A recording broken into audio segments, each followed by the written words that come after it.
Welcome to the Rose Rundown, where I give the rundown on TV, movie, and celebrity. If you're into SpongeBob SquarePants and Sandy Cheeks, this is the video for you because I will be reviewing the movie that came out yesterday on Netflix called Saving Bikini Bottom, the Sandy Cheeks movie. So this movie is based all around her, and this video will have spoilers. So here we go. So the movie starts out and Sandy comes out of her home and is dead silent, okay? And she has made a horse out of just something sparky thing. She is singing a song about Texas, and it was cute. I was like, the song at the end of the movie, like in the credits, I was like, are they trying to make it to where they're trying to leave it open-ended, where they can make it like a spin-off show about Sandy? Because that's what it kind of seemed like. And then some things. Oh, and by the way, before we get too deep into this video, I'm gonna give this movie like a 6.5. I mean, like, it's a cute movie, but I would rather watch the first two SpongeBob movies than watch this one again. I mean, it's nothing against Sandy. It's just, I don't know, something about it. It felt like it was missing something. And it looks funny in this animation. And then this big machine comes in, and like Squidward he is like in his own little world, doesn't realize what is going on, and there's a whole vibe. And like everybody in Bikini Bottom is taken by this big old thing. And it was heartbreaking to see. And then we see Boots, right? It's the Bureau of something or other. It's a marine biology lab. The Bureau of Official Texas Science. And then SpongeBob's like, I'm gonna miss all my friends and all my on-demand videos. And so SpongeBob goes with her to Texas, and Sparky stays and waits for them to come back. So he's waiting the whole movie for them to come back. And then at one point, because Sandy and SpongeBob were on this plane, and Sandy gives SpongeBob the thing with air so he could breathe, so he doesn't have to like use like something. And Sandy kicked him into Galveston. It was so funny. And then Sandy kicks him into Galveston. Meanwhile, they are in like this gushing waters, this kind of water park, something place. And back in Bikini Bottom, they are in this bubble thing, okay?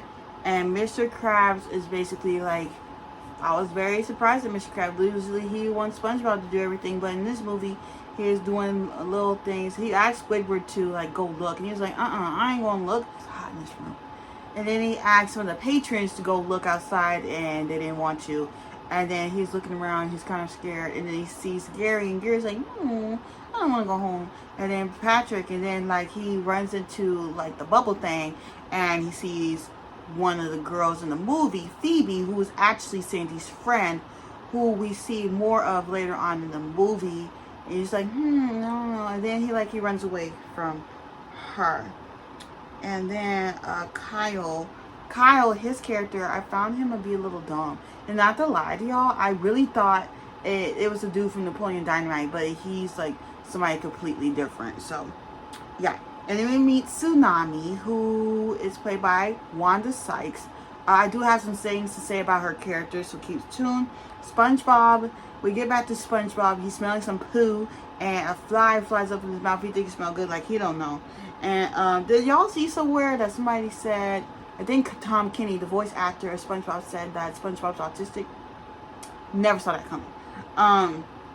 And they encounter these rattlesnakes, and then Sandy gets this cute little outfit change, which I will show somewhere on the screen.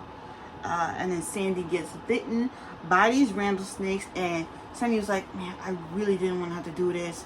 And then she does her little like I can't whistle thing, and she says, I'm an independent squirrel, but sometimes a squirrel just needs her family. Yes, we meet her family for the first time ever. Like, we have seen SpongeBob's family. We have seen Patrick's family. We have seen Mr. Krabs' mom. We have never seen Squidward's family. Maybe y'all could do it in the next movie. But we meet her family, like her father, her grandma, her mom, her brother, and her siblings. And it's very interesting to see where she come from, because we don't know that much about her story already. Like, we just know that one day they made her into the show, and we never see, like, she was like new in town, and you never see why, So, yeah, and her family's in the circus, and they roll tide, they, like, do this ball, and, like, over the family does a ball over the rattlesnakes, and they lose their skin. It's like, well, this is embarrassing, and they run away. And then, SpongeBob is like, oh yeah, let's go traveling. I'm like, SpongeBob, did you forget why you're here in the first place? You are here to help them do their goal, okay?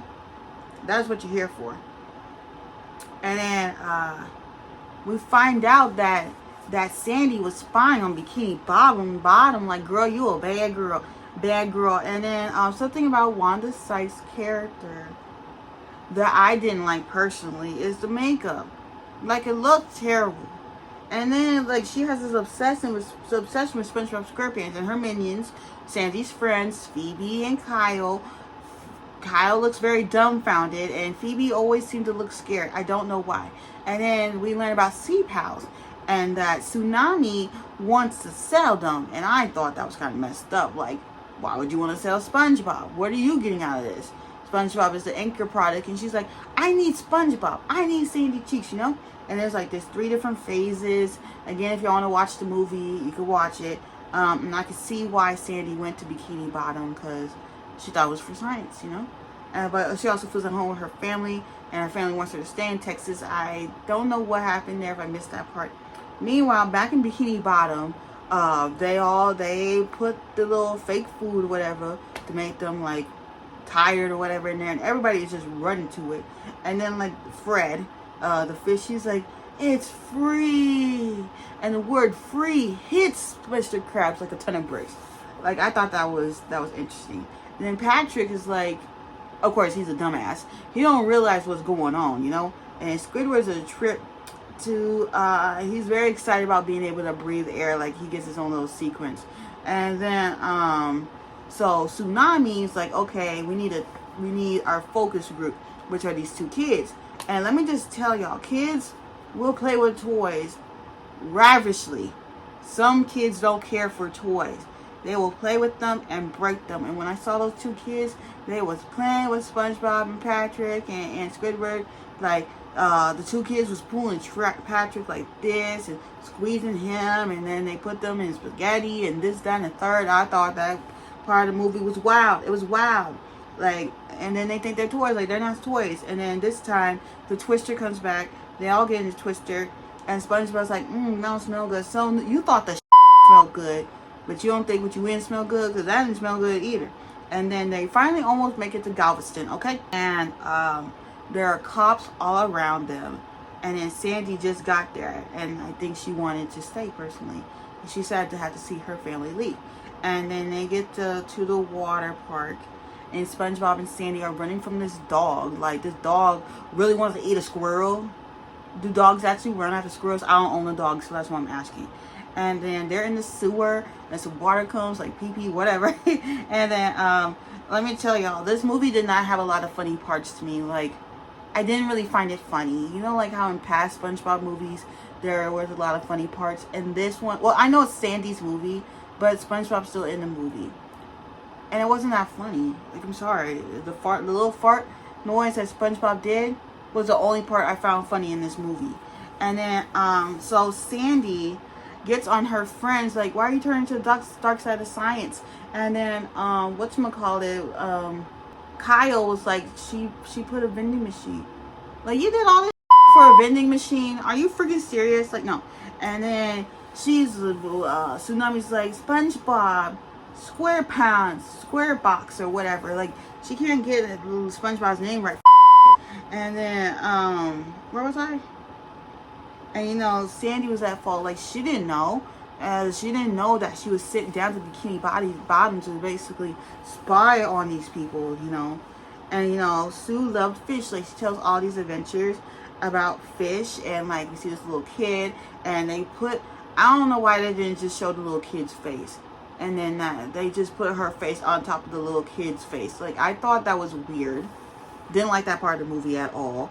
And then she used her family's fortune to go traveling with these fishes. And then there was an incident with piranhas, which took her body, which we see she has a robot as a body.